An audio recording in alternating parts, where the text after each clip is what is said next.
All right, you're now live. This meeting is being recorded. Well, I love all the little, it says it in so many different ways. The meeting is being recorded. Thank Yeah. you, Elizabeth.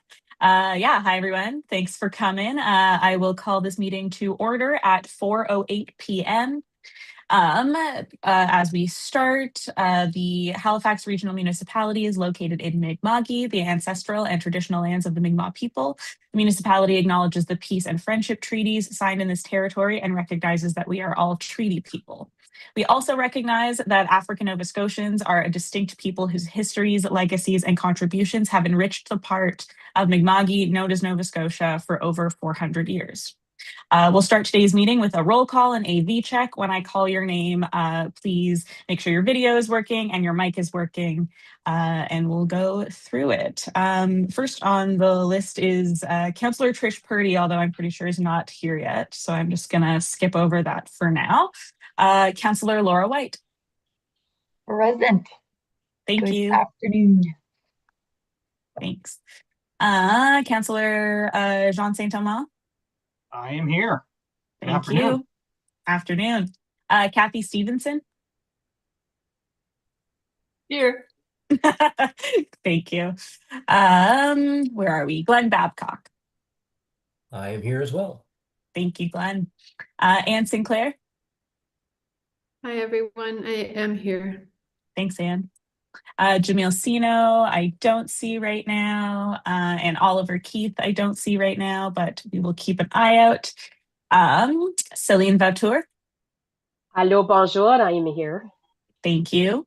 Nicholas Harris. I'm here. Thank you, Nick.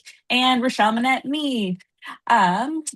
So we have no regrets received, but we're still waiting on a few people, so we'll see if they join us.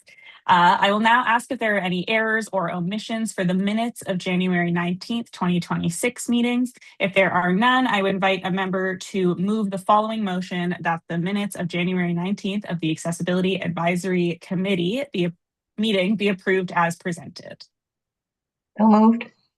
Thank you, Councillor White. I'll second. Thank you, Councillor Saint-Amand. All right, I will call for the question. All those in favor say aye. Aye. Aye. Aye. And all, thank you. All those opposed say nay or raise your hand. Seeing none, the motion carries. All right. We will now move on to the approval of the order of business for today's meeting. To our legislative assistant, are there any changes to today's agenda? There are no changes to today's order of business. Thank you. I will invite a member to move a member of the committee to move the following motion that the agenda has been approved as presented. So moved. Thank you, Councillor White. A seconder. Second. I saw Celine's hand. We'll get that one to Celine. Thank you. All right. I will call for the question. All those in favor say aye or raise hands. Aye. Aye. Hi. Great. Thank you. All those opposed say nay or raise hands. Seeing none, the motion has been carried. So we have no business arising out of the minutes. I'll now ask if anyone has a conflict of interest to declare as a result of an item on today's agenda. No. Great, seeing none and hearing none, I will move on. All right, into correspondence, petitions, and delegations. To our clerk, has any correspondence or petitions been received? No correspondence has been received by the clerk's office and no petitions have been received. Thank you. There are no presentations. So and no information brought forward, items brought forward for number 8. All right, moving on to reports and discussion. We got through all that very quick. So first thing we're doing is the 2026 town hall planning. I know it's early, but we got to get started early because it's a big event, as we know. So I'll invite Melissa Myers if the internet connection is working, and if not, we maybe can tag team this in some way.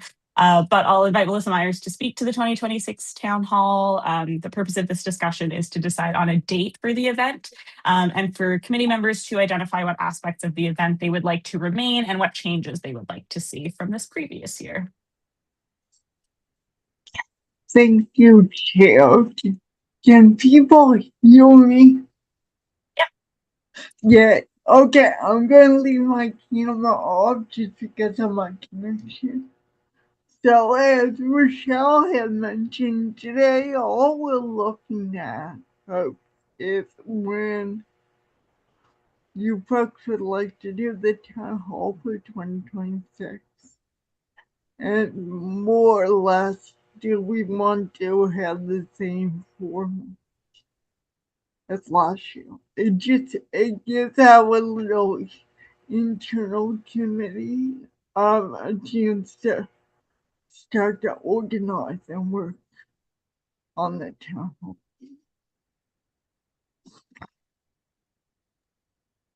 Okay, thanks, Melissa.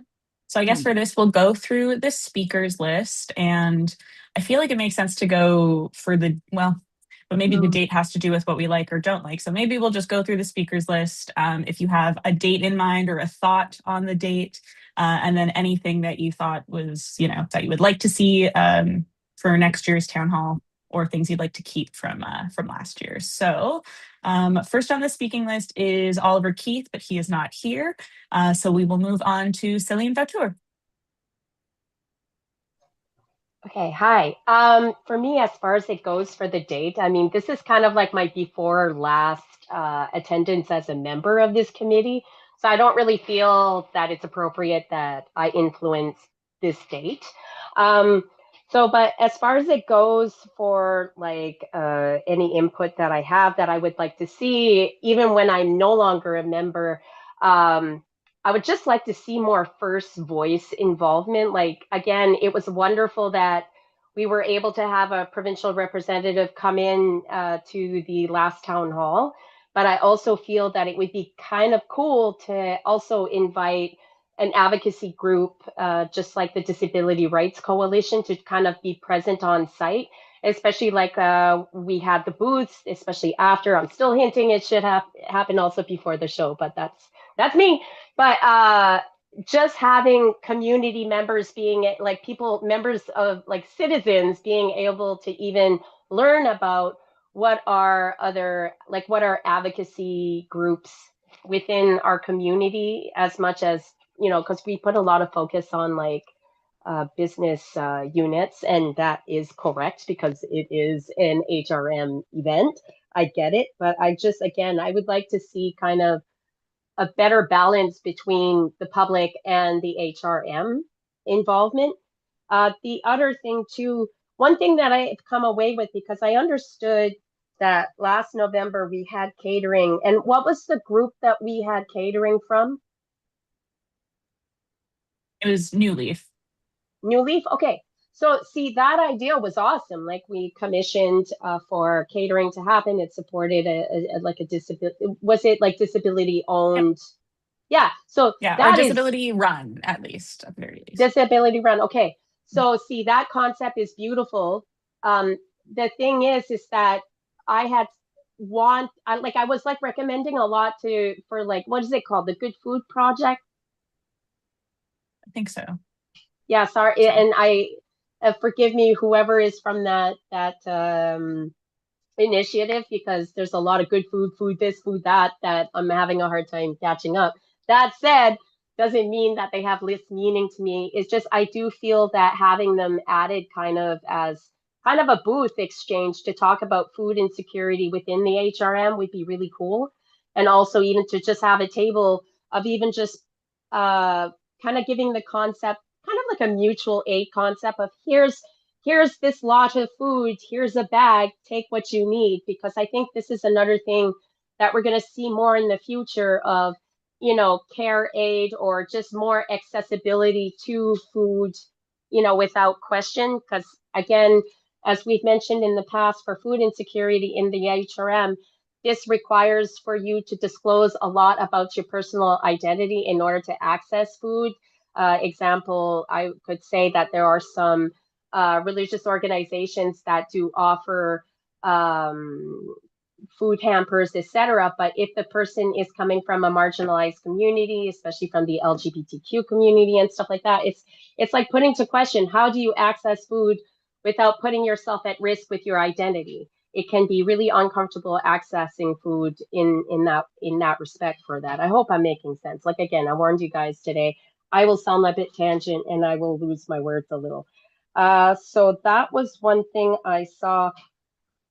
Other than that, I feel like everyone has gotten to know me, and I've already kind of stated a lot in November, December or so of what I've seen. So I'm gonna kind of leave it to everybody else. If something comes up, I'll chime in again. So thanks. Cool. Thanks, Celine. I saw Jamil joined us. Hi, Jamil. All right, next on the list is Councillor Trish Purdy, who I don't think is here yet. So we'll move on to Councillor Laura I'm White. literally just letting Councillor Purdy into the meeting, cool. but yeah, Well, could I'll go be a back good to her idea to because get it's a little for a few intense, yeah. minutes to get settled. Yeah. Cool. Sounds good. All right, go ahead, Councillor White. I was just wondering if a different room had ever been thought about for the town hall. I just think Paul Regan Hall is really good for shows. It's not very intimate for trying to talk, and I don't know. That's my only thought. If there's a way to make it a little more interactive and less stark or something. Yeah, that's my thought. But I don't know if you always know the numbers that would come. Yeah, any thoughts on dates that you want to share? Yeah. Nope. Cool. Okay. Thank you. All right, next on the list. Well, actually, I'll go back to Councillor Trish Purdy if you are okay with that. That you were on the list before, but you were just coming in. We're just talking about which part or dates for the next town hall, and then also what we liked from the last event that we would like to see remain and what we think could be added or changed. For dates, I like in October, if we could do it October, just because November we're getting into possible weather issues, which is harder for travel. And I did like Laura's suggestion there too. The Paula Regan Hall is not ideal for something like this, with the stairs and the seating and just how I guess the layout of the room. Especially I was thinking of our question and answer or table, that was not very inconspicuous. It was just right at the back. So yeah, I'm just thinking those things. But the date, if we could do in October, like maybe end of October or even early November. So we're not getting into bad weather. Great, thank you. Next on the list, Councillor Jean Saint-Amand. I don't know why I had a hard time saying those words. Go ahead. No problem. So I'll echo what everyone has said so far. I do think that if we can stick it somewhere in October just to avoid the shoulder seasons where we might be a little bit more at risk of inclement weather, that would be ideal. Even though Celine didn't elaborate, I do think that I would tend to agree that there is the possibility that having the booths open ahead of time, even if only briefly, to kind of help spark some of the conversation that we may wind up having as a result, that might be really a great way to get the conversations rolling.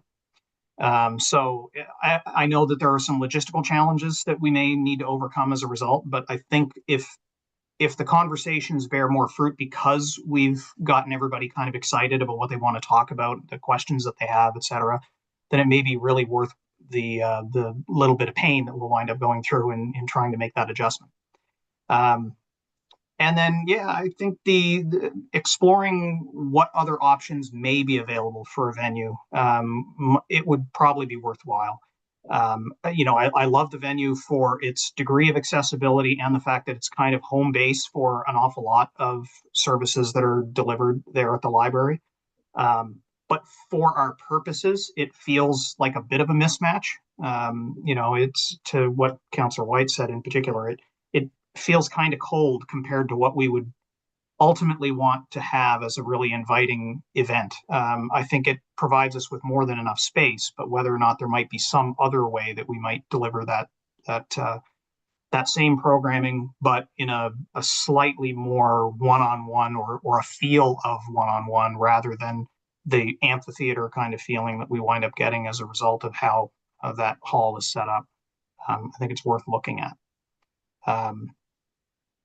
And I have no preference for date beyond that. Get a little bit earlier to stay out of the bad weather. Obviously, it will wind up being a little bit contingent on when we happen to have meetings at council. Great, thank you. Next on the list is Kathy Stevenson. You're muted, Kathy.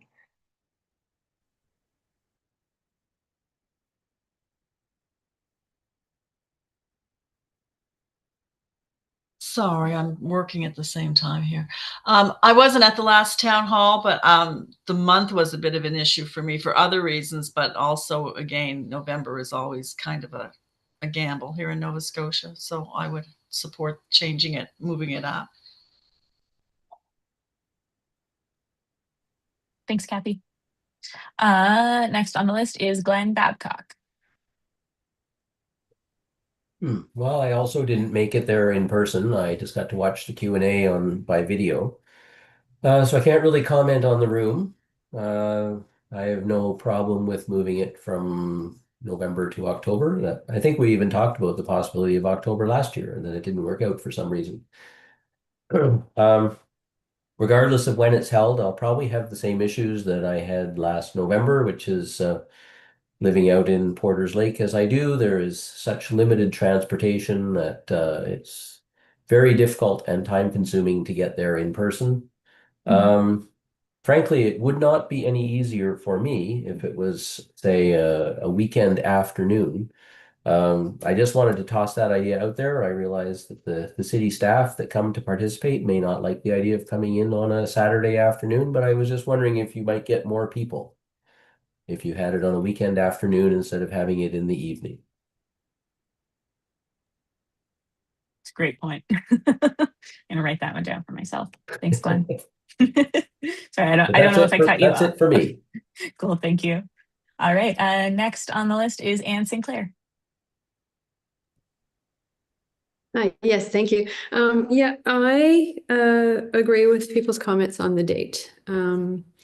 And I've just been thinking about that room. Architecturally speaking, I agree it is a bit, it's not as warm and personal feeling as we might like. And I haven't yet thought of anywhere else in the time since Laura brought up the idea of somewhere else. But I think it'd be great to look into other spaces.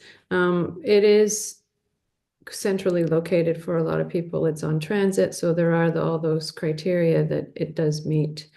So food for thought. I think back when we did our looking after the town hall, we came up with some great ideas, and I just want to make sure those aren't lost, such as the questions, not putting a time limit on questions, and maybe having more time for discussion might encourage people to ask questions more.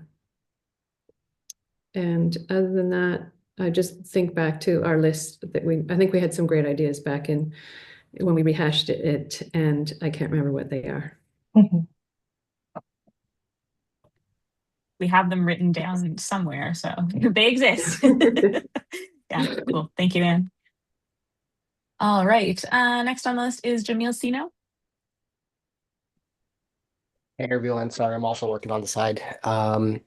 With regards to the to the last event, I think or the next event, the date, I also agree, I think should be in October, and if I could say even closer towards mid-October rather than late October, as the weather turns to flip late October. With regards to the previous event that happened, I think it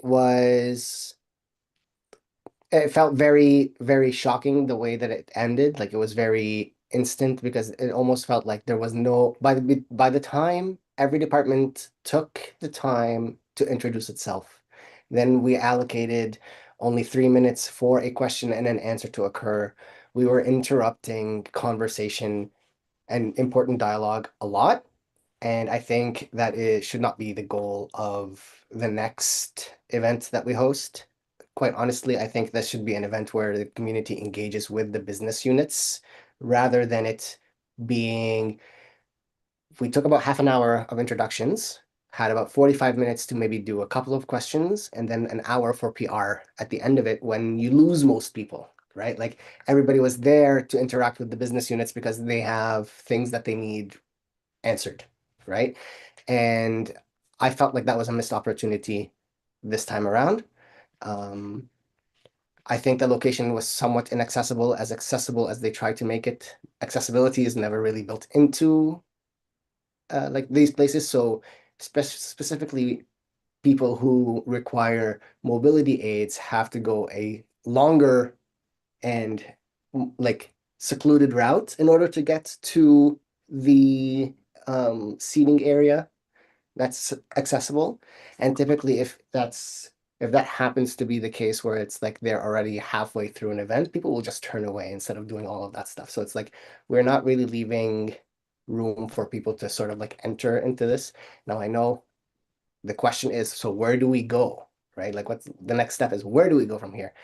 And I think they're like rec centers or rec areas, really churches, they're definitely like a lot more, or like just community centers in general are a lot more accessible because they're built with the community in mind. And I think that should be like an avenue that we look at for and it's a little bit more intimate because then you can have that a seating area where the question and answering period is happening, and then around the perimeter you might have all of the PR that all of the business units will want to include as well. And I think it's just like the less barrier to entry, the better. So that's what I think for the next from the previous event and for the next event. But thank you. Thanks, Jamil. Next on the list is Nicholas Harris. Thanks. Yeah, definitely echo. Yeah, I think we did talk about this last year, and I can't remember the reason why we didn't go with it. But yeah, I think if we can get it earlier in the fall, that would likely be better. Just again, all weather aside. Otherwise, I think like the beginning of November would work fine as well. I think, yeah, I wouldn't want to go in any later than like first week of November typically. Yeah, so that's also my 2 cents on the timing. In terms of the event, I really like the booths. It would be nice, I think, Celine had talked about this as well. Maybe there are a couple key community booths that we have, and possibly a venue change might allow for more booths to be possible, because I think that was part of our limitation, was that we had, X number of booths, and then a booth was offered, I think, to each business unit, and then we really only had, I think, the one booth basically left over, or maybe we were able to invite someone just to have a booth. I can't recall the full details, but it was basically like everybody, that they were all basically accounted for. And so it would be nice to have a couple of those key folks, if we're doing catering from, Easter Seals, Greenleaf, that they can like, do they want to come? And thinking about that kind of bigger, like, what can we do here? Can we do like an added value? And then that had me thinking, like, I think a singular town hall is great, but even these conversations about like venues and access and things of like, I think in previous years it might have been, there was a trial to do like a singular event and then like asynchronous satellite sites. And I think that is a way to go. I don't know that that works super great. I think there's a lot of technical components, but what if it's that there's a main hub, and then there are satellite events, separate days, different times, that are maybe more so an opportunity to hear from people, or again, like we might have to do some wayfinding as a committee of like what those would be, but that they are held in more outskirts areas. So like perhaps there is one in Cole Harbor that would be a little bit closer to get to. Again, doesn't help with like Glenn's situation necessarily of like getting from Porter's Lake into one, but just thinking about that is like, for me, like, I don't like coming into the city if I don't have to. And so there are folks that, you know, people that are on transit routes or in the city, which there is a large subset of people that would be close to those venues, obviously can hopefully come. But then just thinking like, you know, do we do one event in Hammonds Plains? Do we do one event in Bedford? Do we do one event in Cole Harbour? Like thinking about the urban sprawl that we do have. And if there are people that like, yes, I'm on a transit route to get there, it will take me 2 hours to come to that event. And then it's like middle of the night and then, you know, I'm on extended hours. So am I going to do that? Absolutely not. I don't think there's enough added value for me to do that as an example. And I can't imagine that's the only, like I'd be the only one that has that thought. So thinking about that as well, I don't know if it is feasible for us as a committee, and maybe that kind of goes into this discussion of the business planning coming up in later in the meeting. But just thinking like, you know, can we move away from the singular event model? And again, maybe we can still do that singular event and it does that purpose of like, you know, if you want to hear from, you know, all of these people from the business units and have like that direct connection, maybe that's it. And then maybe there are these satellite sites where business units have booths, or satellite sites where it is purely like we want to hear from the community or come and learn about it or whatever. So thinking about the model of what's happening a lot with like the different planning the planning plans, but basically all of the kind of suburban planning documents, consultation things that are happening, like can we do a model like that? Again, depending on our intent and purpose of this type of engagement. So it just had me thinking about like that as this conversation is ongoing of like, okay, we're really focused on like singular event, singular place. This is what it's going to be.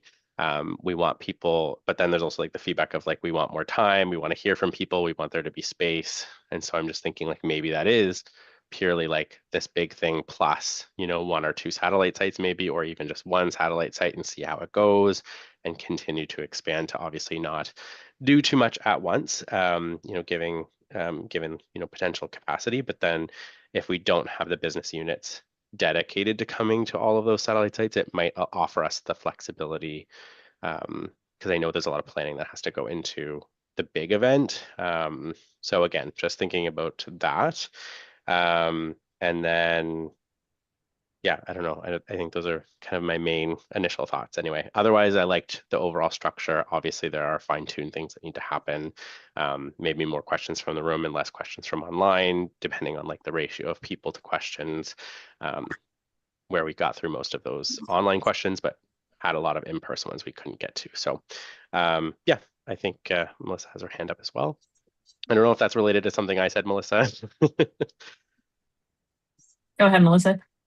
That's how if you folks continue, I just wanted to answer a question in the chat. Yeah. Comes to our head.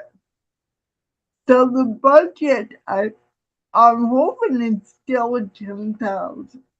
Okay, folks. But I might have to get back to you on that for sure of that number. But just to give folks more context and kind of remind people what we had the event where we did was when you do live stream, unfortunately, we looked around a lot. And there is not a lot of places that have the internet connection to provide that live stream like Central Library does. That is why we've had it there. I will be honest, we've had it in Cole Harbour Place. That was an interesting evening because internet was bad. We couldn't get the live stream to work that event. So when we think about making it accessible and having that hybrid model, it really does limit where we can have the event. So I just want to put that out there for people. And then the other thing while I have the floor is people are saying October is a good time.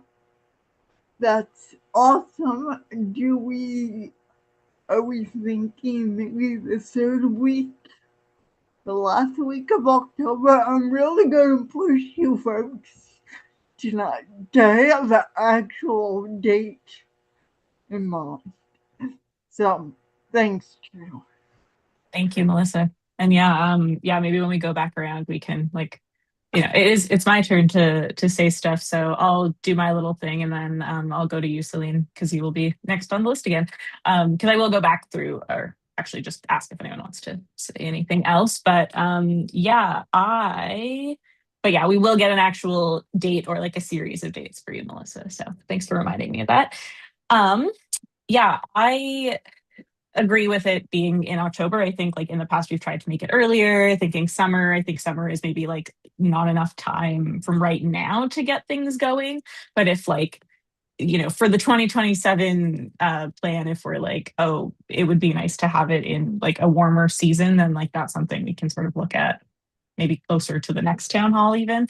But maybe like a conversation for another day. But I do think putting it earlier when the weather's not as unpredictable, maybe. Not that it's not unpredictable in the city anyways, or in this province, I guess. But I agree with a lot of what folks are saying around a lot of things. I do think the venue itself, like lots of pros, but also lots of cons. I think it does really limit us in some of the other things people are talking about wanting to see, like how we situate the booths, where we situate people. And like some of those things, like where we put the Q&A table, I think it could just be moved to another spot. But other things like, the fact that we sort of did try to force everyone to go through the longer route so that we weren't kind of creating like an uneven situation. But I do still think it is a funky spot, especially if it's not super well attended. It just kind of looks like a big sterile room. So definitely feel that one. But yeah, if there's other, like, do other libraries have good connections? Like, I wonder if like the Alderney Library, or like, because I think someone actually put something in around like the theater at Alderney Landing. Like, is there like a shared like internet connection there that we could maybe peruse and figure out if that's something that's possible? It's been a while since I've been to the Alderney Theater, but I do remember that they have like a dinner theater set up where like there is a stage, but also there's like a big flat ground. And so we could skip the stage if we wanted to, because it's quite a big room. Or if the stage is accessible, I guess we could put people on it as well. The other thing, and yes, I am seeing hands and I will get to you once I'm done my little shtick as well. The other thing I've been thinking a lot about over the last couple months since we had it is like, do we need 5-minute presentations or 3-minute presentations or whatever it was supposed to be from each of the panelists? Like, is that the best use of our time altogether? Or is it better for them to just be like, hi, this is who I am, this is the department that I work for, and then like, here are things you can ask me, and then all of it essentially be Q&A.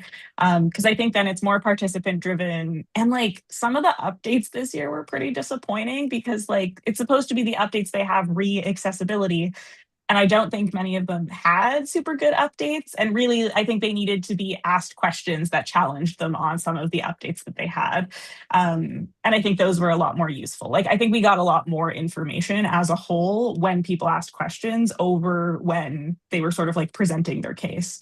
And if we didn't have long sort of introductions that included all these different updates and things, we could have a bigger panel. Like, we could actually have more people to answer questions, because there was a couple questions where it's like, oh, that person's actually not here tonight, so we can't ask them, but we could have them if they didn't need to take up time in the panel to like introduce themselves in like a really long-winded way. So I think, saying who they are and what department they work for makes a lot of sense, but the whole update piece, I don't know how useful it was in the end. So yeah, that's the kind of like the main change I've been thinking of for the following years. That's kind of the main thing that's on my mind, of just like, I think the more that it is about community members being able to ask questions and get information, like the less time we need the staff to talk, unless they're answering a question, because I think that is a lot more relevant. And then we can have more people on the panel to answer those questions. I feel like that was all, because everything else that I think is also sort of like, we've already talked, like other people have already said this. And I don't need to echo what everyone's saying because I agree with a lot of what people are saying. I think having the booths is awesome. The timing of them is something that I think we can like figure out as we go, and especially if we change the room format and we change the Q&A format, like we can move the booths around too in terms of timing. So a lot of this is like going to rely on other little planning elements. But in general, like I thought having the booths for the first time was such an awesome idea, and I was so happy to have them there. So thanks. I think it was Celine who like brought that up in the first place. So thanks, Celine, for that. Because I've been to a handful of town halls, and this is my favorite one by far. So super stoked about that.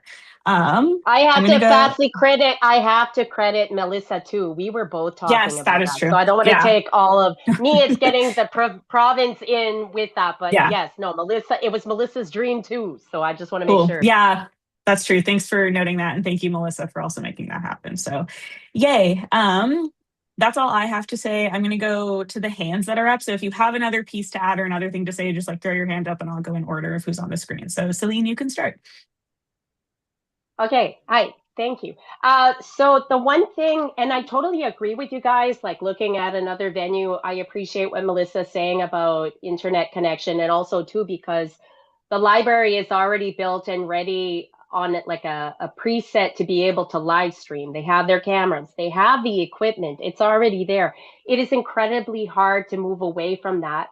The other thing too is having those big screens where you're able to see like the closed captioning and stuff. It's so hard to beat. I completely understand about the other accessibility concerns. Again, it's just still really hard to beat because all of the buses, especially from Dartmouth, if you have a place getting to the bridge terminal, all you have to do is take either the 10 or the 1. It takes you straight right in front of the library. So again, it's like we're competing with something that is hard to compete with. Now, as far as it goes for dates, so one thing I want to remind, when we were scheduling this last week, we also had participation from the director of the libraries, and it had to do with access to a date, because October, what we're looking at is that we're competing with ample amounts of events. In fact, for me, I had an event in October and it was really hard to get people in. It was actually the same common thing with other fellow friends who had events. We were all not being able to get their events because there's too much going on. The one thing I'd be interested to explore, I know this year may be too soon, but even just end of September where it's warm and we're guaranteed. But yet we're stuck in hurricane season at that time as well. So again, Halifax, Nova Scotia, it's a battle, but because I think this is really reason, because for me, I've always had a personal preference for October because this is the time where it's true, people have more mobility to get around. The weather is not too hot, but there's that, right? So I just wanted to highlight that if you guys are going to pick a date for October, move fast because it's going to get taken over pretty quickly is my advice. Because again, I'm almost out of here. You know what I mean? Like I'm not going to be a member soon. The other thing that I wanted to highlight, because again, what I was trying as chair last year was even trying to get all 16 library locations involved, where there would be a community room where you could actually see the live stream, that even in each of these libraries, we would have at least a community discussion that is focused on that area itself, on that region itself, just to kind of get away from the fact that it is true we're in central Halifax and it kind of excludes other communities, especially rural communities. And I'm trying to move fast because I don't want to take up as much time either.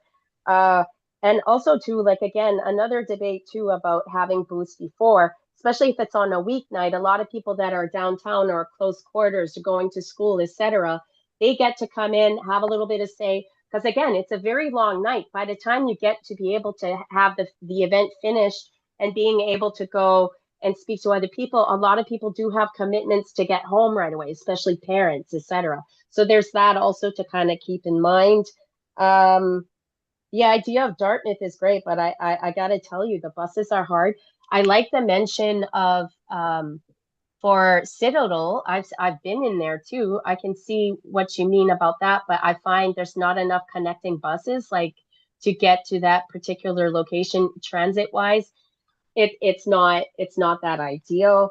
The other thing too, because we mentioned Saturdays, because again, we're faced with the fact that a lot of business units, their work hours are within the work days. But yet, if we want more community involvement, where we really, it's not so much about the convenience of the business unit, more about the convenience of the community, of how much they can come to the event. Because keep in mind too, there are some disabled people that do have a support worker, or they do have a family member that needs to accompany them to this event as well. So it's not even just about their availability to get there. It's also the availability of the other supporting people in their lives to be able to bring them there. So sometimes like Saturday mornings or Saturday afternoon, that isn't a really bad idea to explore. So anyways, still kind of just making sure. Yes, no, I'm all good. Thank you so much. Thanks, Celine. I also forgot, but the weekend was mentioned, and I'm going to come back to that after too. Go ahead, Kathy. If you're looking for other venues, like we've done about 15 conferences throughout the city that sounds similar to what you're trying to do. We always had accessibility. Two of the places, I don't know if you checked out, was NSCC. They're fully wired for what you're looking for. They also will give you students who are training in those areas. So they do all the work for you, or they did us. I don't know if it was our charm and persuasion, but they will send you like a half dozen or a dozen very healthy young people who will run all over the place and make sure your computers are work, that you have the right connections, that your Mac isn't trying to be hooked up to a different device or something. So they have the right cords. They know how to do that.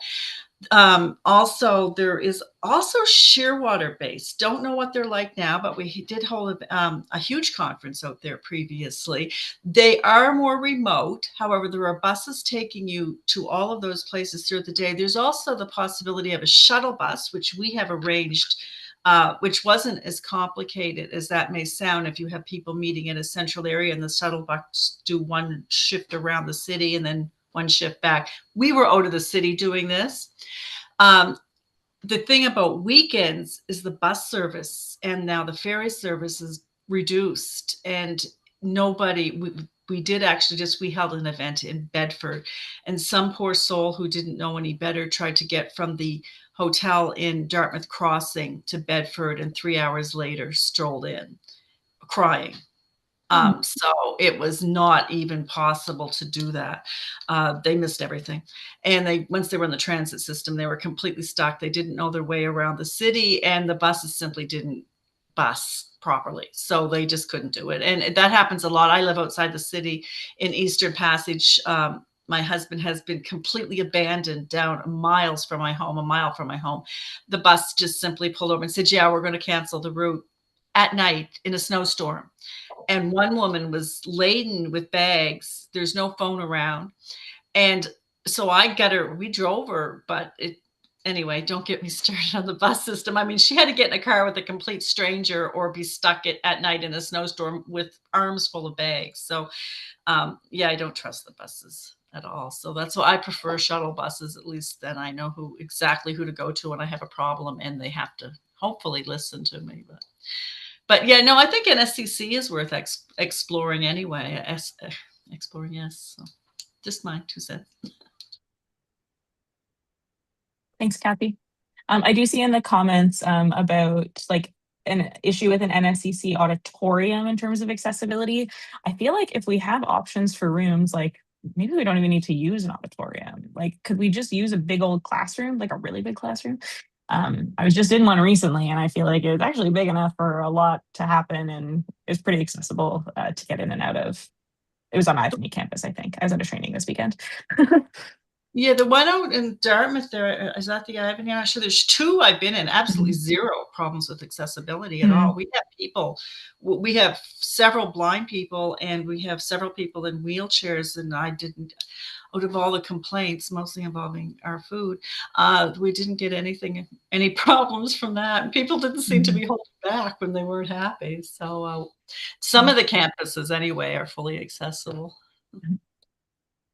Yeah, you make a great point. Like, it might be worth checking out the universities, the colleges. Like, I think they are set up for live streaming as well. I think there is a lot of live streaming that happens within the school. So it might be, if we're looking for something that isn't yeah, that isn't a library or isn't like a sort of HRM venue, then maybe checking out one of the universities. Because yeah, Jamil in the chat also said something about MSVU. So worth exploring. Oh yeah, there's actually that really big place in MSVU. Yeah, there's I think a lot worth exploring if we tap into some of the universities, because I do think that they have a setup for live streaming and things like that. Sorry, I've sort of taken over the conversation again. Is anyone else looking to add any comments? Because I do think we need to talk a bit about like dates specifically, because that is what Melissa wants us to nail down. But it sounds like there's a few of us who are thinking like maybe a weekend would be good. But I'm wondering, Melissa, is if we give you like 3 dates and one of them is a weekend, could you go back to the team and like staff and whoever needs to be consulted about this and find out if that's even an option? And then we can like come back to the table on that, which I know is like not like you wanted us to have a decided date at the end of this, but even if we like have the answer and then we can get that, like we can ask everybody in an email and see if that works, so that it's like we're not waiting till the next meeting. Yeah, thanks, yeah. So I think the date is important. I would have to cross-reference the date more with different locations that you folks are talking about.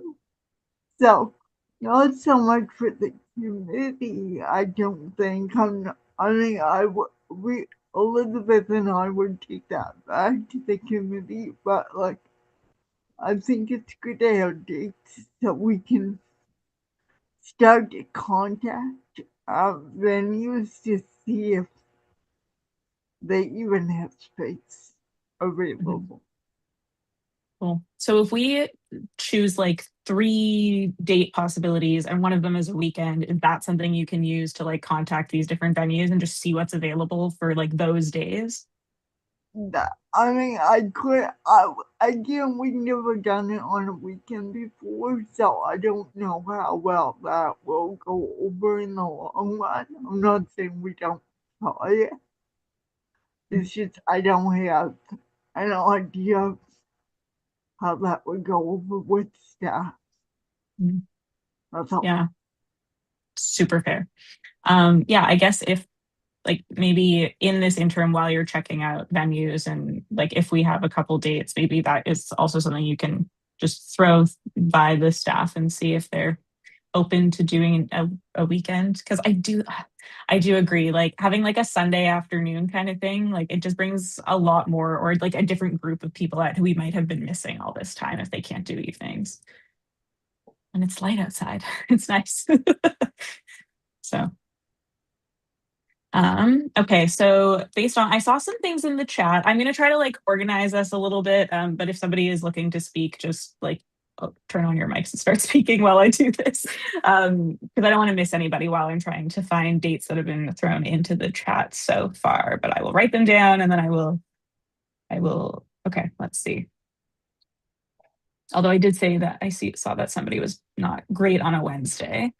But let's see, if we're looking at like, I'm also looking at my calendar now. If we're looking at end of October or mid-October, we definitely want to be avoidant of the Thanksgiving weekend. So even like week of the 19th, like the 18th, that Sunday could be an option, I think. Yeah. Assuming I think I don't know, personally, I think a Sunday is kind of nice. Depending on the situation, but okay. And then I'm seeing Thursday the 22nd. So let's see, Sunday 18th afternoon, Thursday 22nd evening. Yeah, exactly. And just asking the staff, like while we're sort of perusing these venues, seeing if the staff are even willing to do a Sunday afternoon. Yeah, maybe they get time off during the week then. I don't know how it works. My schedule is all over the place. I often work weekends. So, all right. So Sunday the 18th, Thursday the 22nd, and I think we should probably skip the like the October 30th, 31st kind of area and just go right beyond that. Or we go really early in October and look at the 3rd. That's not, oh no, wait, I'm a week ahead. October 3rd is a Saturday. Yeah, I mean, we could put a Saturday in there. Something only because if you're looking at a lot of major events at the end of October, yeah, totally. And not to say that Saturday is like better or worse than Sunday per se. I just feel like Saturdays are like busy for families, but I don't have a big family, so it's me and my partner. We don't have kids, but I feel like Saturdays are like everyone has soccer practice and dance and other things. But maybe it's just me. Love a Sunday. Okay, cool. So why don't we look at October 4th as another Sunday option? Cool. And then why not throw in Thursday, October 8th as well? I know we said 3 options, but I think 2 Sundays, 2 Thursdays as options probably make the most sense. Thursday the 8th and Sunday the 4th. Okay. Does anybody have anything to say about those? Whether it's you like them, you hate them. Trish, you wouldn't be available on Thursday the 8th. Okay. No, I what have about, community council that night. Okay. And yeah, I guess are there other it sounds like Wednesdays might be a problem. Thursday could be a problem depending on the Thursday. Go ahead, Nick. I was gonna say I might have missed this, but what would be the goal time on the Sunday? Because we've skewed to obviously the evenings for the weekdays. If it's a Sunday evening, I feel like that would be less desirable. Prepping into the week. So ideally if it was earlier, either a lunchtime or post lunchtime, kind of early afternoon. I mean that might be something. Just wanted to put that out there I don't know if that's come up and I just totally glazed past that, but ideally not a Sunday night. Yeah, I think that was the idea of putting it on a weekend, is that it could be in an afternoon because it wouldn't be classic work day for people. So good point. Yeah. And that was my understanding of the idea anyways. Cool. Thanks. Any other thoughts or feelings? Yeah, I'm seeing in the chat you're saying a 12 to 3 p.m. I think that would be a perfect time, especially because we feed people. I'm always hesitant around the 12 to 1 mark of an event unless we're feeding people, but we're feeding people, so seems okay. All right. Anything else? Yes. Okay. Thanks, Glenn. Yeah, it was Glenn who said it was a weekend afternoon as another new option. So perfect. Okay. So Trish, you can't do Thursday the 8th. What about Tuesday the 6th? Are Tuesdays off the table? I don't know what happens in the HRM on Tuesdays. Maybe there's something that also is. So we have a Thursday option, a Tuesday option, 2 Sunday options, a couple of different things to check out.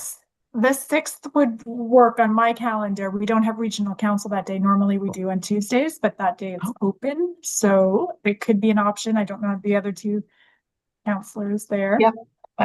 6th looks good. Cool. I'll change that. That's kind of fun. You don't have a meeting scheduled, so we schedule you another meeting. Cool. Okay, so what I have right now is for date options for Melissa to take and explore venues and ask staff and see what's up is Sunday, October the 4th, Tuesday, October the 6th, Sunday, October 18th, and Thursday, October 22nd. Where the Sunday ones would be an afternoon event, and then the weekday ones would be an evening event, and it would just be the usual time frame that we do. Does anyone have anything to say or add or critique?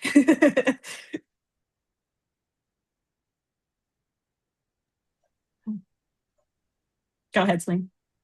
I just think again, which is a rolling theme, and you were mentioning earlier about that we have business units kind of saying water is wet for 5 minutes kind of feel to kind of again, I really feel it has to really feel like the community is coming to the business units to explain what their needs are, instead of having the business units explain to the community what their needs are, right? To kind of, I really feel like there needs to be a much better balance in exchange, because again, I felt like there was too much of the city talking to the disabled individuals rather than the other way around. Yeah, thank you. Yeah, Yeah, and I think that as we get closer to planning, like today, the main goal was like, let's get some dates to Melissa so Melissa can do some the next steps. But then, yeah, as we keep going through the planning process, we'll get talking more about kind of what that looks like. So cool. Okay, if there, oops, you're muted. I think it's just because I'm no longer with the committee soon that I'm just Right. like, this is the thing that I want to scream from the rooftops. Totally. You know, like there needs Cool. to be Yeah. more first voice For involved. sure. Cool. Thank you.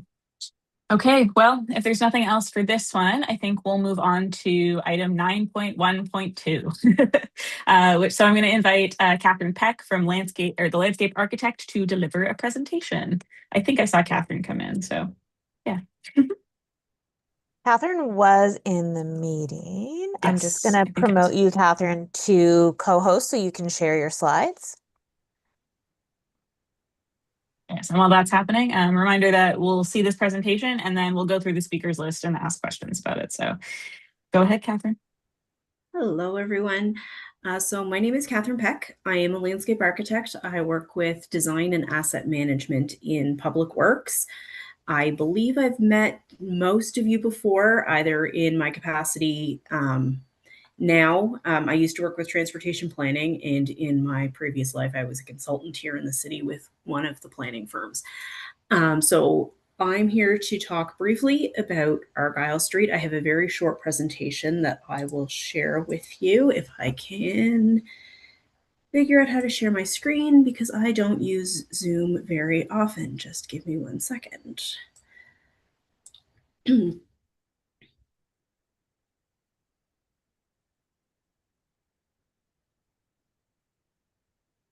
There we go. Is everyone able to see my screen? Yep. Yep. Perfect. So I'm here to talk about Argyle Street and the potential year-round pedestrianization of Argyle Street. So for a bit of background, I've been assigned to prepare a staff report as requested by Councillor White at the Regional Council meeting on August 19th. And the request to sort of summarize the motion for the staff report, it's this to provide a staff report on the recommended path forward to convert Argyle Street from Prince Street to Blower Street, that is the section that is currently seasonally pedestrian only, to be a year-round pedestrian zone. So the report that I'm preparing will indicate our recommended infrastructure or logistical changes that are required to provide a livable and safe experience for people in the area, and how we will accommodate those needs as well as the needs of the businesses. So currently, Argyle Street is seasonally pedestrian from April 15th to November 15th. That change was made during the pandemic in 2020. Prior to that, it was pedestrian only on under special permit for special occasions. There were periodic weekend closures, but the pilot for the mobility response in 2020 went so well that the closure has remained every season since then. I apologize, this map is showing a little bit more blurry than I would like, but we're looking at, again, Argyle Street from Blower Street on the south end to Prince Street on the north. So that takes us sort of from where Argyle Street starts, the south end of Argyle Street, up to the corner of Argyle and the north corner of Argyle and the new Nova Center, which is the area that was redone in 2016.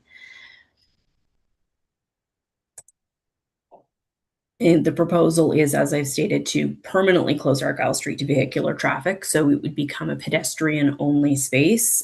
Vehicles would not be permitted with the exception of some loading activities that are required for businesses. And of course, emergency services would still be able to access the street and maintenance operations. So what I am currently doing is our stakeholder engagement. We are reaching out to businesses. I've been discussing with internal business units as well. And I would like to have a conversation with this group this evening about how is Argyle Street working now, what's working well, what isn't working well, and what changes could potentially make it better. These are all things that we want to include in the staff report to ensure that should we move forward with the year-round pedestrianization, we are creating an environment that is safe and available to everybody, and benefits everyone. So that is the end of my presentation, and we can have a discussion.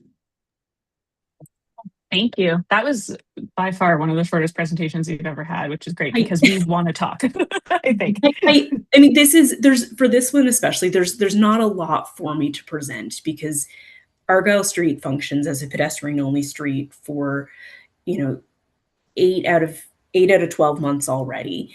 And arguably it functions as a pedestrian-only street right now during the best months of the year. And we're looking to make that happen during the less pleasant months of the year, where the street is probably the least accessible it could be, despite the Herculean efforts of our downtown snow clearing crew, who go down there and hand shovel Argyle Street quite often, and they do make great efforts to keep it accessible. But winter is a challenging time for everyone, able-bodied, fully able-bodied or not. As someone who pushes a stroller around, I love winter. So yeah, we're looking to make it permanent, take the cars off the road, and hopefully make it a nice pedestrian space all year. So I'd love to hear what people have to say. Thank you. So I'm going to go through the speakers list. First on it is Celine Vatour. Thank you, Chair. Okay, so I don't have much to share too, because again, the Argyle Street idea of it being year round, I think it's a fantastic idea. I'm on that street a lot and I do find it works. The good news is I've never really had this maybe once, a major moment of cars going where they're very intrusive on you as a pedestrian. So I think it's okay.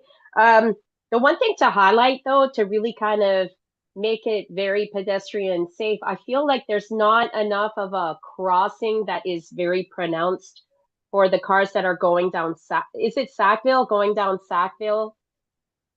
Yep. Yeah, is that correct? Yeah. I just find it's always kind of a slippery slope trying to cross from one side of Argyle to the next. Mm-hmm. That go crossing a Sackville Street. I just really feel that a lot of most cars get it, but there's still some moments where when you're going downhill, drivers are very narrow in their vision. They're not looking left and right so much. So when you're trying to cross, it's to them, you're really jumping in front of them. So that would just really be my recommendation. The other thing too, if I trust, forgive me on this, but there's a bit of a cobblestone to the path. Is that correct? It is precast concrete pavers is what creates the pattern. So that whole street, not through the intersections, but the two segments are very large format precast concrete pavers. So is it built to make sure for tripping hazards? Because that's the thing. Sometimes I feel like if you're not very aware of certain barriers, you may just run into them type stuff. And sometimes too, I've noticed that even just on Spring Garden, there's these little cobblestone effects for aesthetics. But if you're wearing heels and if you have a really, I have pretty good balance, but when I'm walking straight lines, I always roll my ankles. So these paths do scare me, I gotta admit. So for Spring Garden Road, I know cobbles were installed. The majority of them were taken out fairly quickly afterwards, because we did realize, because there were some very small granite cobbles that were very textured that were put in. And the intent was that they were outside of the path of travel. They were supposed to sort of be by the benches and things, but it was quickly realized that unfortunately it didn't work as intended. So most of them have been taken out, not all of them. There are still some there, but we did remove most of those. Argyle Street is all the large pavers that make up the majority of the sidewalk. And the ones on Argyle Street have been in for, it'll be 9 years this summer, I believe. It was designed I believe the grand opening was November of 2016. And they have held up remarkably well. We've had some areas of repair. We did do a fairly significant repair on Grafton Street last summer in front of the Prince George loading bay, where there had been some issues. So we did a very significant repair up there on the sidewalk, and we're actually doing some repairs, hopefully on the trench drain on Argyle Street on the Blowers to Sackville block, hopefully this summer as well, to repair a few issues that have happened there. But those are generally not with the pavers; they're with the drain itself. Okay. And we've had, to my knowledge, we've had no reports of issues related to the paver surface on Argyle Street. I know there were some related to Spring Garden, but I'm not aware of any on Argyle. Okay, great, thanks. There's just one last thing too, because like I know there's like pillars at kind of there at the moment to separate, like for vehicles, to like a barrier. What is? Forgive me if I don't have the terminology. There are gates on either end on the sides, because Argyle Street was one way previously, and it is one way now when it is open to cars.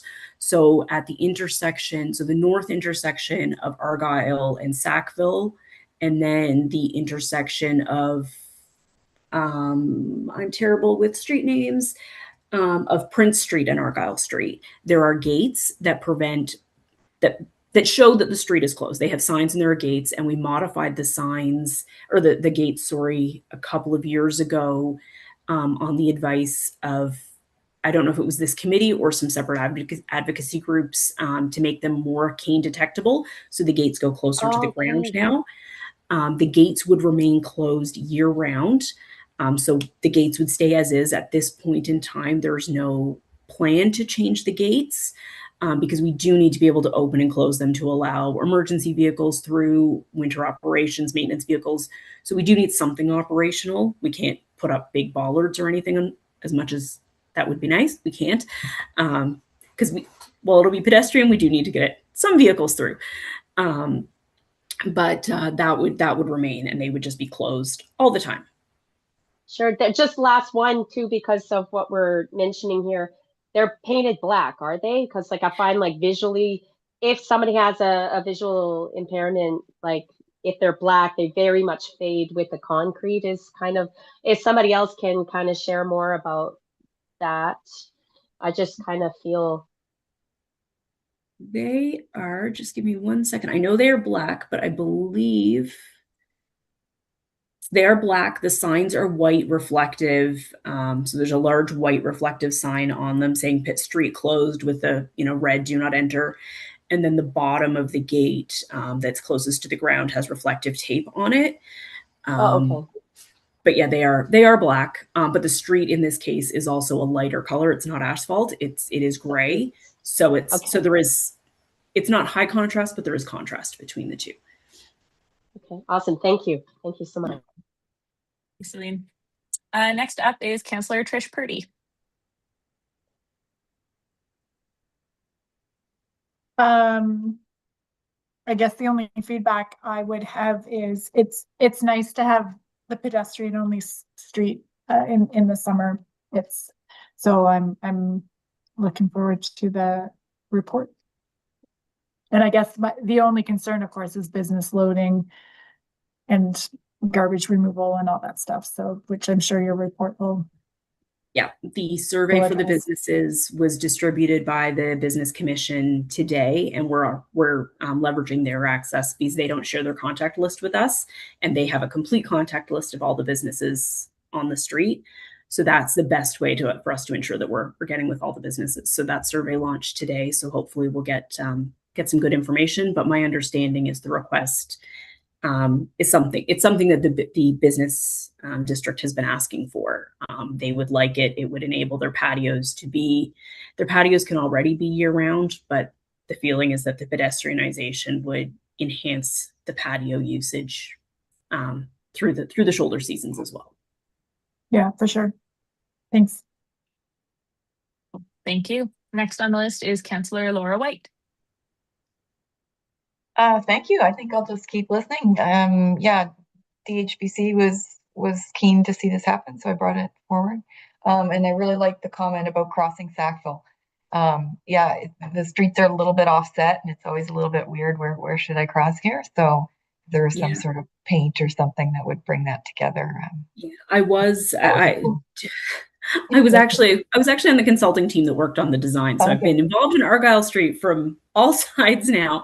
And we did narrow that crossing as much as we could. Like you'll notice that it does bump out and it does pinch to make it as small as possible and to try and get pedestrians in front of the vehicles.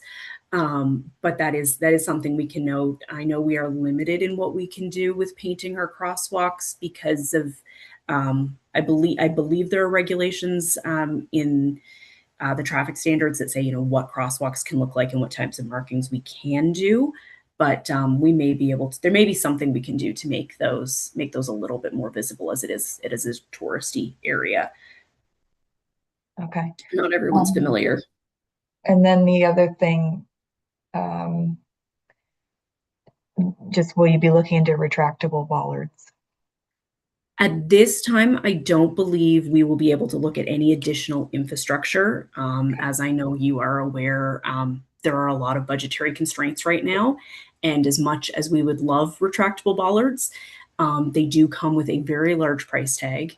And especially given our winter climate, there are some questions about how quickly and effectively they could be used during the cold weather. I know that they exist, but we would want to make sure that if we were going to do something like that, we wouldn't have a problem if there was a fire in January. For sure. Right? Yeah, the budget I understand, but they have them in Montreal, so I think we're good.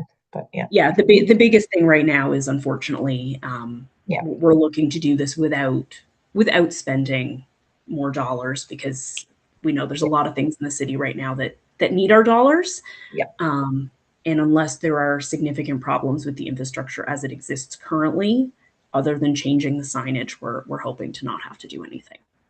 Right on. Oh, and one more thing I just mentioned is people do use that for cycling in both directions. So yeah, just to have sort of signage that's like, just to make it feel like you're allowed to, because right now it's pedestrian only, which is great, but maybe, you know, yield to pedestrians. But yeah, people do use it. Function as it'll be a multi-use path, not a sidewalk, a non-motorized vehicle path. There you go. Okay. Thank you, Kathy. Thank you. Thank you. Next on the list is Councillor Jean Saint-Amand.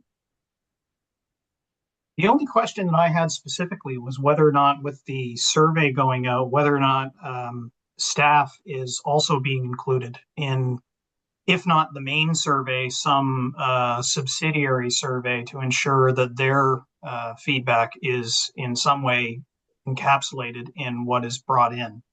Yep. So I got to figure their perspectives could be very different from the business owners. It's likely to fall in the same direction. I got to imagine they would be fairly positive, but they may have just different feedback to be able to provide to us.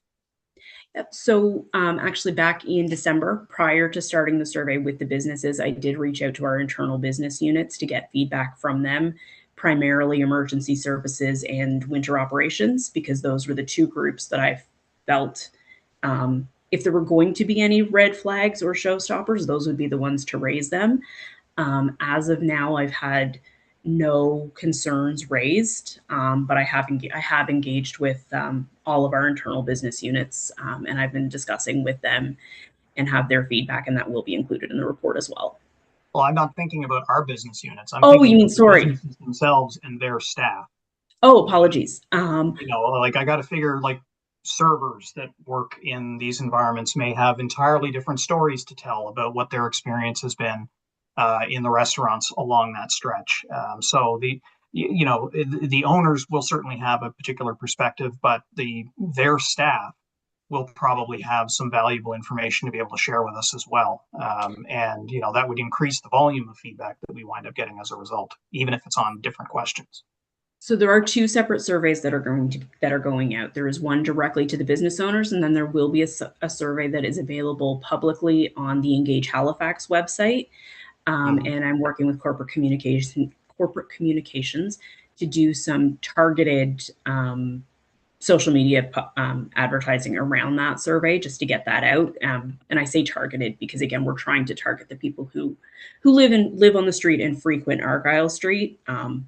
While we value the opinions of everyone, of course, the changes will impact mostly the people who are working on Argyle Street and around Argyle Street frequently. So the engagement will target people who through the wonders of social media algorithms, will target the people who frequent those businesses, who are in the area a lot, who show that they live there and things like that. And the surveys will be live for, I believe, 3 weeks. They were supposed to go, the public one was supposed to go live today, but due to our wonderful weather, we've had some delays. And as you may or may not know, municipal offices closed at noon today. Some of us are able to work from home. Some people may not be able to, depending on schools being closed and all those fun things. We're all doing the best we can. But there will be a second survey so that members of the public and staff at those businesses can also respond. Okay. I just, from a messaging perspective, rather than lump staff in with the public, I wondered whether or not we had made an effort to encourage, because we're already reaching out to the business owners with their own survey, whether we've made any attempt to communicate to those business owners, hey, encourage your staff to provide feedback through the public survey. Okay. I can certainly reach out to downtown Halifax because, again, the communication to the businesses is going through them. But I can certainly reach out to my contacts at downtown Halifax and make that suggestion, because that is a good point. Okay, great, thank you. Thank you. Next on the list is Kathy Stevenson.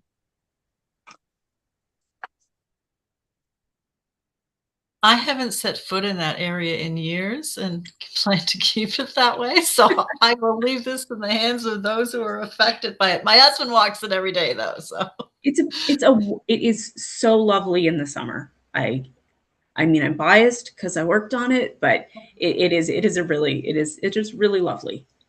I worked on it on our right downtown there at the Halifax Herald for years and years and years. But yeah, no, that was enough.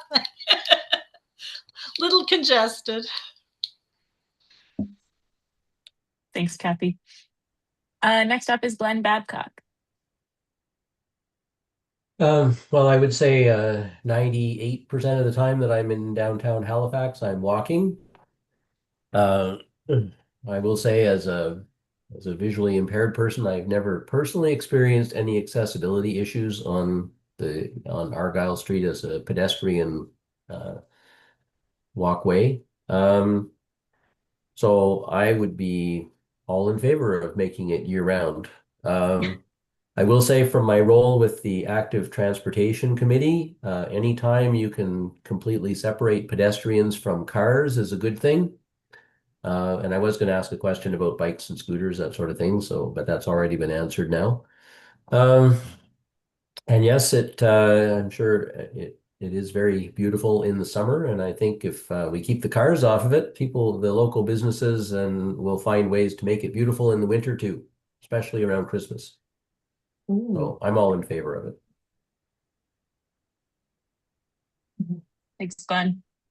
Next up is Anne St. Clair. Yes, thank you. Yeah, thanks for the opportunity here.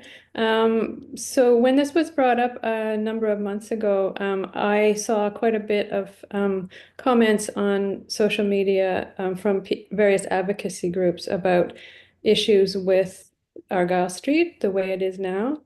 And I think that since it was designed with many wonderful things in its design, that there's been a lot of good improvements made in pedestrian design of pedestrian thoroughfares. So I sort of see this as an opportunity to, when you ask the questions, which are great in your presentation, of what's working well, what isn't, and what changes could we make. I think those are all excellent.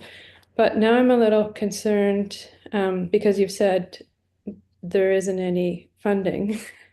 So the last thing I would want to do is suggest that people be asked for their opinions and they would take the time and consideration and then say, no, nothing can be done. So I have that concern. And also in your presentation, you said about the engagement, that it would be the business units. And since then, in this conversation, I forget who you were speaking with or who you were answering, Jean.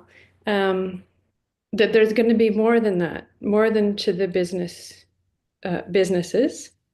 That the engagement will involve more than the businesses. You said a couple of different things are being done, and so I see it as an opportunity to make Argyle Street the best that it can be for everybody. And if there can be some way to access the opinions of as diverse a group of users as and broad a group of users as possible, then this is a good opportunity.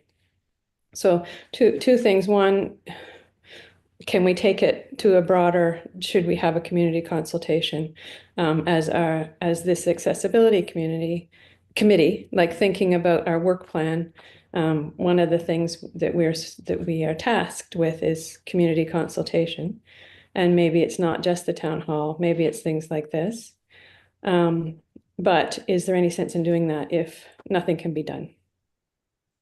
Thanks. So I should clarify. I shouldn't say nothing can be done. If there are concerns with the way things are on the street currently, to which I'm not aware at the moment, those are things that we can look at. I shouldn't say that there is no money. The item that Councillor White was specifically asking for, the retractable bollards, are a nice to have that have a very, very large price tag. And you know, it's not that there is no money to spend. This doesn't currently have a budget assigned to it. I am writing a staff report. And within that report, if there are recommendations that need to be made saying, in order for this to work, we need to change X, Y, and Z, or there is a feeling that these things would make it better, those are things that can be included in my report to council, and then it is up to council to determine the path forward. Our hope is that we won't need to make large-scale infrastructure changes to make a permanent closure successful, given that it is operating seasonally successfully now. The hope is that extending that through the winter season won't dramatically change that. But we are certainly open to feedback for things that are and aren't working right now. And those are all things that I do want to include in my report to council so that they can make an informed decision on how to move forward with Argyle Street. As far as broader full community engagement, I have reviewed the municipal engagement strategy with the engagement office, and because of the nature of this project, the level of engagement that we're doing has been deemed appropriate. There was large-scale community engagement done when Argyle Street was designed. There was a lot of consultation with the broader community and advocacy groups at that time. And because, again, it is considered it's extending a closure that already exists. It's not large-scale infrastructure changes. That's why we're not currently planning to hold a full open house public meeting, and we're doing the engagement online at this time. Thank you. This is Anne again. Can you just tell us again briefly or give more detail on what the surveys you said, the engagement Nova Scotia, engagement Halifax, what? Yeah. So there's two surveys that are being circulated. One will be directly to the businesses requesting information about how the closure would impact them. So things like loading, deliveries, garbage, patios, things that are directly business related. And then there is a secondary survey, or I shouldn't say an additional survey, not a secondary survey, because both are equally important. In fact, the public one is probably more important in a lot of ways. There's also a public survey that is being distributed that will ask questions about support for how the closure is working currently, feelings of safety on Argyle Street. Are you in support of the closure? What is working? What isn't working? Things like that. And I believe that survey, it was supposed to go live today. I haven't confirmed if it is up yet or not. I apologize. Again, the snowstorm today has caused a few hiccups, but it will be on the Engage Halifax website it's under Argyle Street. Okay. So while the advertising for it won't be and again, I can confer with corporate communications on that. The intention is to target the advertising around people who frequent the area, similarly to the way that, if we were looking at something in Bedford, we would not necessarily push that survey to people who live in my neighborhood in Dartmouth, because we're looking at the people who are using the area. But we can certainly look at, I can certainly pass the link on to this group, and if there are other advocacy groups that would like to pass it on to their membership, that is certainly something we can do. Okay. Thank you. Not trying to avoid anybody's opinions. But yeah, so yeah, I'll just close with you have said a couple of times that that the area is working very well as it is right now. So I've heard different than that. And so I'm curious, and I can't speak for the people who have said that or give detail on that. So I just think it'd be good to get as much feedback as possible. Yeah, sure. To question that. Thank you. Thanks, Anne. Next on the list is Jamil Sino. Hi there. Thank you, Catherine, for this. I think my one thing that I would like to raise, and I'm sure this has been brought up multiple times, but just taking a look at the map here, is Argyle Street planning to be pedestrian only from Duke to Blowers? Is that the proposed plan? Sorry, I know you put it in your slides, but I missed it just because I was running a little bit late with work. No, currently it is just Blowers to Prince Street. So the two segments that were redone in 2016 that we currently close seasonally. The section from Duke to Prince Street, so that's the area with Grand Parade, that currently is not being considered to be pedestrian only at this time. I think so. I know there has been some concerns about the budgets and shifting the streets, but I think if this project is to truly be one that is successful, we should address a few things. The way that the Argyle Street currently is designed, it was designed to be also with cars in mind. So that being said, I know that there's textured roads and sometimes textured sidewalks, depending on where you are, if I recall correctly. Usually when I'm around Argyle, my memory is not great afterwards. But what I can recall though is with textured grounds and textured roads, specifically, it tends to be a little bit cumbersome and tiring for people who use mobility aids. And so if we are planning on if we're planning on making this part of the road pedestrian only, we should also encourage all types of mobility on the road. So maybe we would like either an addressing of how sidewalks are currently built into these roads in certain parts, so that people can easily like transfer from one side to the other. But then also, I think a big issue that Argyle suffers from is the Sackville Street and Argyle Street intersection. Not just with the chaos that is just happening with people running between the two sections of Argyle Street, but also with all the pickups of cars, with all the people trying to find parking, trying to turn into Argyle Street, whether it is open or not. I don't think this will be a successful project if that intersection doesn't get addressed. And if I recall correct, yeah, that is where Obladi is. And Obladi right now, I know, has been making a lot of noise on Halifax Noise, talking about how there has also been a lot of construction happening on that building that never moves, that never like progresses forward.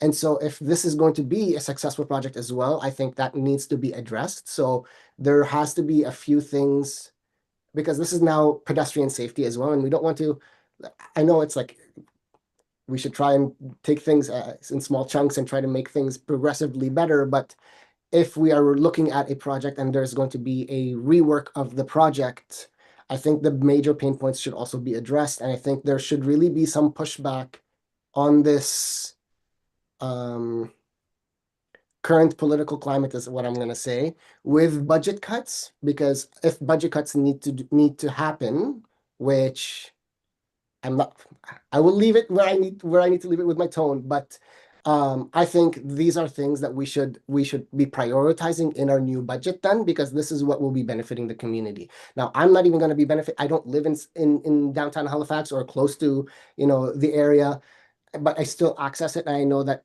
generally, if this was the case, I would be more encouraged to use public transit in order for me to go down and explore the city, right? Because now you're going to see more pedestrian-friendly options, right? And potentially this could be the start of like an expansion to be like, well, from Blowers to Duke, maybe that entire section is pedestrian only, and now you have a section of the city that is encouraged to start generating like its own subculture within Nova Scotia or within Halifax, right? I think I can foresee a lot of exciting growth for this project in the future with pedestrian only implementations happening, specifically it being close to like where the nightlife in the city occurs, right? But I think in order for us to do that, we should be able to like have these conversations, like these difficult conversations about what do we do with these cars that are currently traveling, that are making all of these like long-term visions more difficult to achieve or more difficult to get to. And then also, talk about these these conversations about what, like, if we have like projects that have been lasting for years and now impeding on local businesses, well, if it's pedestrian only, but there are no local businesses surviving, then I don't think we are really like achieving accessibility. I know we think about accessibility as being good for people with disabilities, but accessibility really affects all of us, right? Like it's a blanket statement. It's access to our communities, it's access to our local businesses, it's access to our roads, right? And so I think in the report, I would love to see things like this stressed, especially with budget cuts happening. And I think it's like, sure, you want to cut budgets, we can talk about where we can cut budgets, right? But like, I think what should not come from the community first, because the community like really has been experiencing a lot of budget cuts over the past, I don't know, like anyone's like conscious history, like anyways, but those are the things I would like to see. And those are the things that I think would really need to be addressed in order for this project to be successful. And but anyways, I would love to see this be pedestrian only 365 days a year. Thank you. Thanks. The Sackville intersection is something that has, I mean, it's been mentioned a few times in this meeting, and it is something that we are aware of, and is because it is a bit misaligned, like many of the intersections in our wonderfully hilly city. It's not a perfect 90-90. As far as the tactile aspect of the street, there are granite tactile warning plates at all the corners and at what would be the curbs, because there are no curbs on the street. So the tactile warning plates are there to indicate when you are entering what is currently the car zone seasonally now. And at this time, we're not looking at removing those. However, if the street were to become permanently pedestrianized, that is certainly something that we could look at taking out, because if they're no longer necessary because they're not delineating a roadway, taking those out to make to get rid of one more sort of barrier in the street, that would be great. And not to dismiss the Obladi situation, because that is something else that is actually on the block down from Argyle Street. They're actually on the corner of Barrington and Sackville. But I understand what you're saying. I mean, it is unfortunate to see any of our businesses suffer, and our goal with this is to support all of our community members and our business members, and try and make our city better and friendlier and more accessible for everyone. Thank you. Thanks. Next on the list is Nicholas Harris. Awesome, thank you. Yeah, I have some echoing points to things that were already brought up. Obviously, a big concern is that intersection and trying to figure out how to get people to flow between the two closed sections. Obviously, that is a concern. I've driven through there in the summer, and it's been very sketchy with how the cars and pedestrians interact. And so yeah, I don't know whether that's better marked crosswalks. I don't know if that is kind of like a signal light or pedestrian light kind of situation. Again, adherence to that, you get into a number of different scenarios there. But if it is all year round, perhaps something like that would be better. With winter, you have the visibility concerns, so snowbanks and etc. So if you have people that are trying to cross through, what does that look like in the winter versus the summer months when it's relatively quite clear? Although again, I will say parked cars and sight lines are not always great in there, and have seen some near misses with people kind of beelining it down Sackville or pulling out into traffic, trying to get around pedestrians, trying to get into traffic. And so although I don't know the actual stats on accidents, I think there are a lot of near misses that happen there. So just something to think about if it is a year round. Obviously, the complexity of snow plus intersections and sight lines is a definite consideration, and how people kind of navigate that. I mean, ideally, it'd be nice if this had like a very clear connection of like how people are navigating through the city. And so obviously there's some complexities as you go further down Argyle with some of the businesses having kind of like underground parking and things. So like you realistically have a lot of hurdles to expand it further, but how nice would it be to go from like the ferry up the hill through Grand Parade and then have like pedestrian straight across? And again, like thinking about all this, the talk that we have about active transportation, how does this then link in to any other like easy kind of active transportation or multi-use paths? Because, you know, it's great, but if it's in the middle of nowhere, you have to think like, are people just getting dropped off and they're hanging out here? Are they taking transit and just coming right for this one spot? You know, maybe.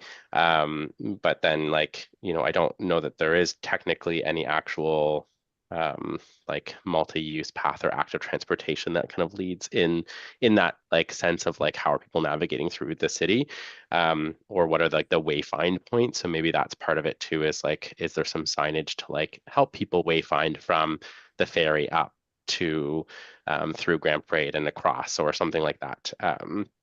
And so just thinking about like that bigger piece. I mean, year round obviously changes what the businesses can do in that area, with kind of more year round perhaps infrastructure. I mean, how many people are actually going to use a patio in the winter? I'm not sure. And so is it just the duration lengthens, and maybe that again just means it's easier to do it all year round as opposed to just lengthening the shoulder months. But just thinking like pure winter snowstorm, like today, nobody would use a patio. But obviously like it saves the businesses maybe time and money to not have to take things down and put them up if it does kind of leach into the road a little bit further than obviously when there's kind of through fare from cars. I had kind of questions about like accessible spots. I know there are some on the street. So like just flagging that there may or may not be a plan to like reallocate those appropriately, so that the ratio of spots still is maintained, or at least there were some accessible spots on Argyle, primarily in that zone with the convention center. So thinking kind of like that perspective is where my mind is going. Mentioned the crosswalk. Winter clearing. So obviously if it's a through fare, one of my questions was, is there kind of like, is it a less priority zone like for clearing, in that it's not actually beneficial in the winter months and it's kind of just like messier to clear it? Because like right now there is quite a clear delineation between like where the street is and where the kind of pedestrian zones are.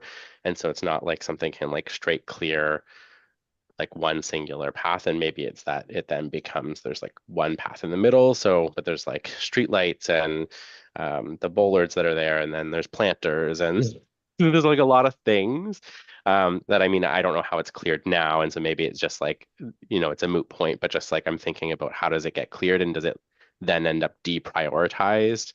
No, okay. So just thinking of like how does clearing look there, and I'm not sure. And then bikes, like just a consideration of how bikes weave through there, especially if it is kind of multi-use path. Obviously, the signage now is it's pedestrian. So as a biker, I would think that's confusing, and that I would think I couldn't use it. And then there are some things of like, how do we delineate? And then how do we delineate with like where bikes can safely weave through? Because I have seen it when it's off. I don't know if I've ever seen it with people and bikes quite at the same time.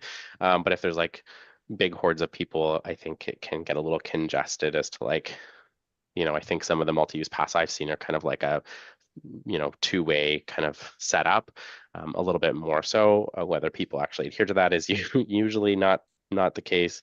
But I'm just kind of thinking of like, how do people navigate through that now? What changes with year-round use? What are the pros and cons? And I think that it'll be interesting to see, obviously, survey feedback, but there are those components. And then my last point was just about like the drop-off points. And so I think there are some drop-off points, but then also thinking about like the assets that are there from like an accessibility perspective. Just to kind of think of like how people who maybe are using like accessible transit to get places, like what are those drop-off points there? So like if someone was going to Neptune or if someone was going to one of the restaurants, and they were getting dropped off, like normally if it was open, they could get dropped off pretty close to their destination, depending on what their disability may be. Having to go that distance may be fine for some people, and others it might pose quite a barrier. So just putting that out as a consideration of like thinking about, again, we can't really change the street structures, but like how does that look for people to kind of get dropped off on and off at different points of the surrounding Argyle streets? Just because I think what happens right now, or what I've seen right now, is people kind of like hug in into like de-designated zones, and that can then pose like sightline problems for people who are driving or maybe have assistive devices or things, in that they can no longer get between the street closure like gates because there's a car parked there because they're dropping someone off, for whether or not they need that for accessibility reasons. So just thinking like, how do we kind of more clearly delineate like a safer zone that doesn't create those points, because then the transportation is just is bottlenecked. But yeah, I mean, there's, other than that, like if it's already happening in the summer anyway, and the plan is to continue that, I don't foresee there being much change for year round, in that people are like, only using the zone for winter. I think if it's like closed for half the year, like I don't know the last time I've ever driven down Argyle Street. I usually would have wished. So I feel like, closing it is not the worst idea, but I'm just kind of like thinking of those bigger piece of things of like, how does it connect to the overall transition points, and how do the cars and pedestrians meet, and then what does clearing look like with this differentiation of zone, and all of that good stuff. So anyway, I'll let someone else speak now. So just to answer a couple of your questions here quickly. So snow clearing wouldn't change, because it would still, while it would be closed to cars, it would still need to function as a road for the purposes of emergency access and maintenance and things like that. So it would still be cleared. It would not, we're not de-designating it as a street. It is still going to retain its street classification. We're just not letting cars on it. As far as the accessible parking, and while you were talking, if it looked like I was looking at my other screen here where I've got Google Maps, Google Street View up, it looks like 3 accessible spaces currently, 2 near the convention center and then 1 near the Nova Center, which again, during the regular closure, those are not parking spaces. They would only operate during the winter months. We would certainly talk to parking services about the possibility of relocating those. The rest of it is loading zone or taxi stands. And the businesses will be, or, we're asking the businesses about how loading activities do happen. I believe there are drop off. It's currently no parking on the lower side of Sackville there, where it turns into a right turn lane. And I believe there is parking up. Yes, there is some parking up the hill. So there is possibility to potentially relocate some of those accessible spaces, and there is still space for drop off on the side street for people accessing, Neptune and some of those restaurants. Neptune being one of the big ones, and conveniently they are right on the corner, which does help.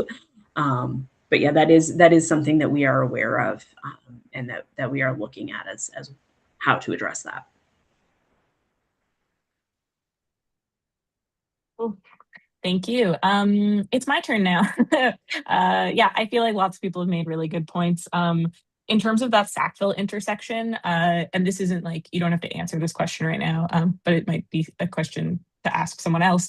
Is there a similar situation where this has happened, where there's like a big like 4-point intersection and like streets have been closed off and now there is like a cross that has to happen? Like, is there an example of it in another city, in another part of the HRM, where they've like done this and done a good job and actually created something that works? Because right now I just think like the wider the part of the street that and like I see it all the time because I do drive by it, the wider the area that people are walking from to where they're walking to is, like they will cross at any point, and it doesn't matter if there's like currently a crosswalk or not, because people will still just walk across. I mean, I don't know if you can put a stop sign there. I can't remember like where stop signs go in the situation, but like that seems like low, like not low effort necessarily, but like low cost. It's like, I mean, I don't know how much it actually costs. It's like a metal pole with like a big thing on it, but I've never bought a stop sign, so I don't know what it costs to actually install it or anything. But yeah, if there's something that literally says like traffic actually stops here and waits to see what happens, that could be useful. Yeah, something like that as an idea, but it's not obviously not my area of expertise. Also, yeah, I'm glad that Nick brought up the accessible parking spots, because for the like 4 months of the year that those don't exist, or that those do exist, I feel like I don't really use them. I need to use them when it's closed off anyways. And I have contacted 311 before to be like, hey, like these spots aren't like, they're not real technically, because they only exist for such a small part of the year. So there has to be more spots that get put in somewhere around there. I think that needs to like be a priority now, because those spots haven't really like properly existed for like since this project started. So yeah, I would really like to see 3 new accessible parking spots close by, especially if we have more like drop-off points or more spots where like, we're expecting people to congregate here and use this area more. It would be nice to let people who are driving in because of accessibility reasons actually park close by so they can then access this space. Yeah. And then I can't remember if there's anything else. I feel like those are the main ones. Oh, just another like group of people, or like group to target in your targeted ads for this survey. Any like big events that book the conference center might be like the organizers of those events might be a good like who do it yearly kind of things. I'm thinking like HalCon books it every November. And usually that street is closed off for the event, but it would, I think, be during the time of year where it's not usually closed off. So I think like their like information from them would be super useful, I think, to have, and just in terms of like how this impacts them. And yeah, and like they literally have staff standing outside, like watching how people interact on this, on that specific chunk of Argyle. So probably it would be useful to get in contact with them somehow, because they wouldn't go through the business, I forget what it's called, the business group, probably not, but they are contactable. Like they have a whole website, and like, yeah, finding out who else uses the conference center and like for like yearly activities, essentially. I feel like that was all I had. Everyone else said all the things I had been thinking about. I feel like for how often that part of the street is open right now, it's like, let's just close it. But also it would be nice to deal with some of the issues that already exist in that space if we're making this a permanent fixture. So like, I think I'm seeing that sort of trend come up a lot in what folks are saying, but that's at least what I think is necessary. I'm the last speaker on the list, so I was just going to sort of put it out there if anyone else had anything to add. And I see John Santamaria, your hand is up, so we'll start with you and then we'll go to Celine. Well, while we're on the topic of targeted questions to pose to different stakeholders, the thought occurred that Discover Halifax, who is actively out there promoting us as a destination for large-scale events like the one that Rochelle mentioned, along with Events East. They would have not only themselves, but a variety of organizations that they've dealt with in the past, are dealing with currently, or have potentially in the queue that they are trying to court to come to Halifax to host events. They may have some interest in getting some feedback from those organizations as well on the utility of having this pedestrian-only zone as part of their event. Thank you. All right, Celine, go ahead. It's honestly related a lot to what Jean just brought up, because like, again, if we're doing this like 365 a year, this is awesome because it does give an opportunity for even like a holiday festival of some kind on that street. And so if you get good corporate sponsoring, maybe over time the bollards will be affordable. But the one thing too, like when everybody was talking, I was actually looking on my phone to kind of refresh my memory of what I was meaning, is that most often when I'm walking on that street, there's so much obstruction. You've got benches, you've got some bollards there already, and trees and everything. Like if we're opening it up, if we have bigger events, then you're going to have a crowd of people. And I was looking at the surface. If you're wearing heels, it's still a pain to walk through. So I would be looking on the ground so I don't trip because of my heels, and then I don't see the obstruction ahead. Like I feel like it's really too busy with obstacles on Argyle, because every time I feel like I have to be on high alert that I don't knock into something. Like I really feel like it's an area where it's very easy to knock into something. And that's all I have to say. But thank you for this. This was great. Thanks, Celine. And yeah, thank you, Catherine. Thank you. Yeah, hopefully this was useful, and I'm sure you'll get lots more feedback when you ask other people. Yes, thank you. Yeah. All right. So we technically have other things we're supposed to be talking about, but we're impending on 6 o'clock. So Elizabeth, you know, what should we do right now? Should we motion to extend the meeting? Should we push this to first thing in the next meeting? What are your thoughts here? So totally up to the committee. It depends on how many people can stay past 6. Right. If you'd lose quorum past 6, then the meeting would not Right. be able to continue. However, if enough people could stay on, the committee could pass a motion to extend the time of the meeting past 6 p.m. And then you could move on to the discussion of the work plan, which is next on the agenda. Just see, and Councillor St. Amand, I think the councillors are saying they have to leave. Yeah. And I think a few other folks also. Yeah. I feel like most people will need to defer. So probably we should just put this first thing in the next meeting. First thing. Yeah. Just based on what I'm absolutely. seeing. Yeah. Yeah. I think most people are leaving. So yeah, when we do okay, agenda yeah. review, we'll get this first thing on the next meeting. Yeah, and we don't need a motion for that. The committee can just agree to defer those 2 items, which is the work plan and the council update. Great. Okay. And the council update is a standing item anyway, so it'll just happen when it happens, I think. Hopefully more often than not, but today was a packed schedule. Oh, great. And reflect on the work plan more anyways. Cool.